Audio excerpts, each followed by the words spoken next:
Slovenci smo navdušeni samograditelji, tudi ko gre za vrtove. Zato so strokovno načrtovani vrtovi pri nas še vedno redkost. Naslednji vrt je prepričljiva potrditev, da je strokovni pristop k ureditvi vedno dobrodošel. Z leti so namreč lastniki spoznali značilnosti lege, nekatere pomanjkljivosti prvotne zasaditve, pa tudi to, koliko časa lahko namenijo negi vrta. Vrt, ki ga bomo predstavili, je strokovno preureditev doživel več kot 10 let po nastanku. Družinski vrt je bil sprva preprosto zasnovan. Z leti so se pokazale slabosti, pa tudi želje lastnikov so se spremenile.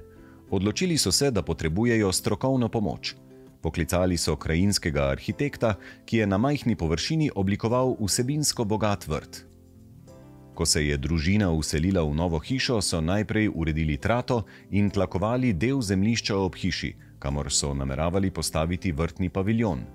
Na zahodno stran vrta so posadili srebrne smreke, na vzhodno stran pa živo mejo iz lovorikovca. Na skrajnem koncu vrta so oblikovali trikotno gredo, omejeno s kostanjevimi tramovi, namenjeno vzgoji zelenjave. Na enem takem gorenskem, lepo urejenem, sodobnem vrtu stojiva in vi ste zaslužen za večino tega videza. Kaj pa je bilo, ko ste prišli? Ko sem jaz prišel na vrt, je bilo do obstoječih rastlin samo nekaj okrasnih trav, trstikovcev, bil pa tudi paviljon in nekaj tlakovanih površin okoli. Kaj so pravzaprav lastniki želeli? So vedeli kaj dosti, kakšne želje imajo? Imeli so kar nekaj želja, seveda, predvsem, da je prostor funkcionalen, da se trata tam, kjer ne uspeva, predvsem na sušnih področjih, da se nadomesti z nečim, kar bo uspevalo, kar bo imelo cvetje, kar bo prineslo barvo, recimo belo, rumeno. Želeli so tudi nek lep ambient v okolici paviljona. Lega je izrazito sončna, tako da smo temu mogli prilagoditi. Tukaj nastopajo dve stvari. Če je sončna lega, to pomeni, da je suša, vročina in moramo temu prilagoditi rastline, pa tudi ambient, da človek notri uživa. Pa tudi na 100 kvadratnih metrih se je treba omogočiti v kakšen detajl več, da je teh 100 kvadratnih metrov zanimivih. Želja naročniku je bila, da je vrt zanimiv skozi vse leto. Da jaz, ko delam vrtove, me predvsem zanima, kaj bo po zimi. Ker pri nas zima oziroma jesen je dolga 4 do 6 mesecev.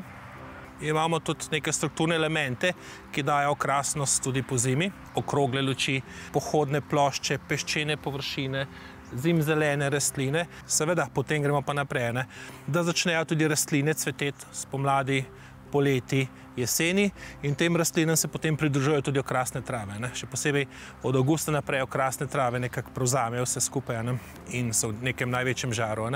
Potem pa še recimo jeseni imamo eno zelo lepo astro, sorta Kristina, ki krasno zdaj cveti v beli barvi. Trata je pomemben del in velik del tega vrta. In če jo pogledam, še zdaleč ni tista trata angleška, kot jo nekateri, bi rekel, po nepotrebnem postavljajo kot nek ideal. Kakšen je vaš pogled na trato? Moj pogled na trato bi rekel bolj pragmatičen. Angleška trava je bolj mit. Angleška trava je en kup enega dela, en kup vode, en kup enih kemikalij. Tako da jaz mislim, da na našem podnebu, če sem čisto iskren, tega nobenemu ne priporočam.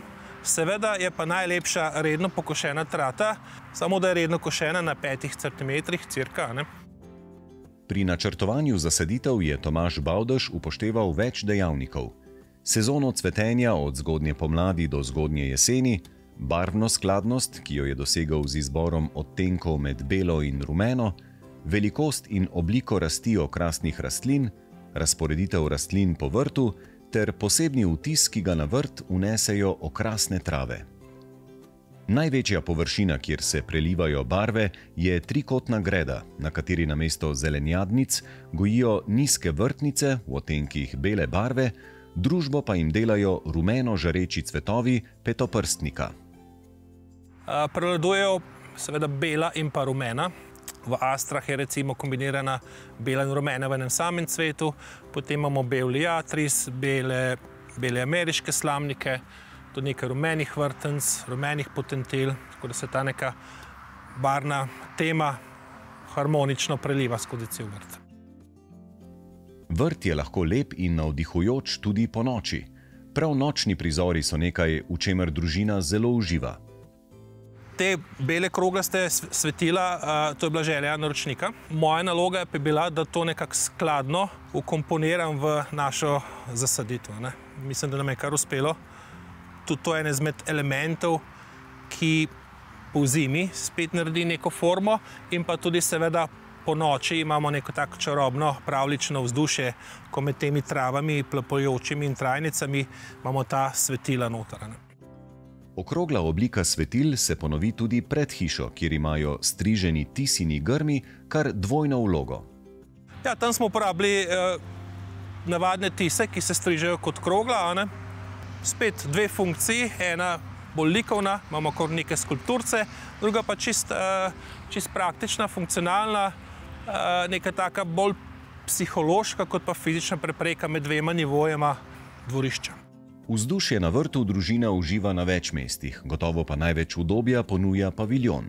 Ta ima fiksni stranici, dve pa imata vgrajeni žaluziji, s katerimi si pričarajo senco. Koliko vzdrževanja zahteva takle vrt, po vašem? Pa kaj je treba narediti? Recimo, omenili ste jesen, zima, kaj morajo lastniki tukaj le narediti? Že v osnovi je bil ta vrt zasnovan kot vrt, ki potrebuje zelo malo vzdrževanja. To so mi tudi potrdili lastniki po nekem času, ko so ta vrt imajo. Spomladi pa do poletja v bistvu zelo malo dela, potem pa te trajnice, kakšne slamnike in podobne, treba te cvetove porezvati. In potem se trajnice tudi porezuje cvetove do jeseni.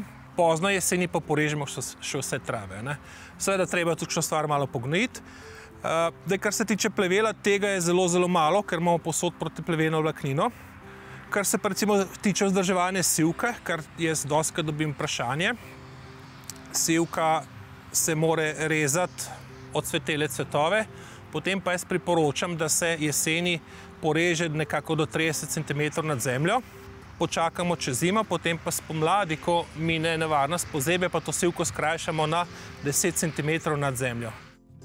Takšen vrt je prepričljiva potrditev, da je strokovni pristop k ureditvi vedno dobrodošel. Z leti so lastniki spoznali značilnosti lege, nekatere pomanjkljivosti prvotne zasaditve, pa tudi to, koliko časa lahko namenijo negi vrta.